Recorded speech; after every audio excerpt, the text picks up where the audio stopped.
ternyata negara kita juga nggak terlalu serius untuk membasmi sumber-sumber yang bisa untuk kita yakini sebagai penyebab LGBT, pelecehan seksual, ataupun misalnya kayak bullying dan seterusnya. Ini ternyata nggak serius juga ditanganin. Misal ya, gimana nggak terjadi bullying ketika anak-anak kita tumbuh misalnya dengan melihat ada geng motor.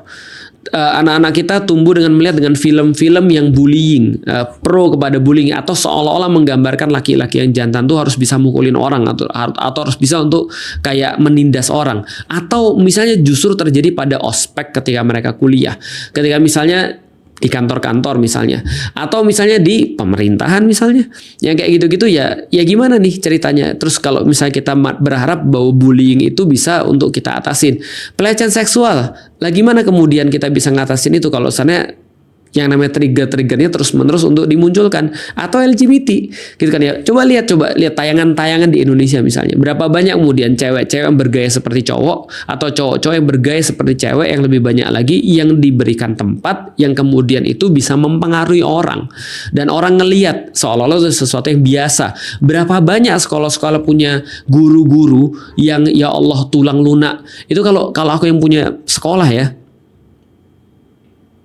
itu pasti udah aku pecat tuh orang-orang. Kenapa? Guru-gurunya aja nggak bisa bertindak lurus gitu maksudnya, apalagi ngajarin murid-muridnya bertindak lurus. Nah justru di pesantren ini bisa lebih untuk dimonitor sebenarnya. Jadi sebenarnya tergantung pesantrennya sih. Betul, walaupun kita udah mencoba semaksimal apapun dari segi internal, kalau eksternalnya nggak beres ya agak sulit memang. Nah itulah mestinya kalau menurutku secara pribadi ya balik lagi sih, pemerintahnya berbenah. Pemerintahnya menyediakan dulu lingkungan yang baik.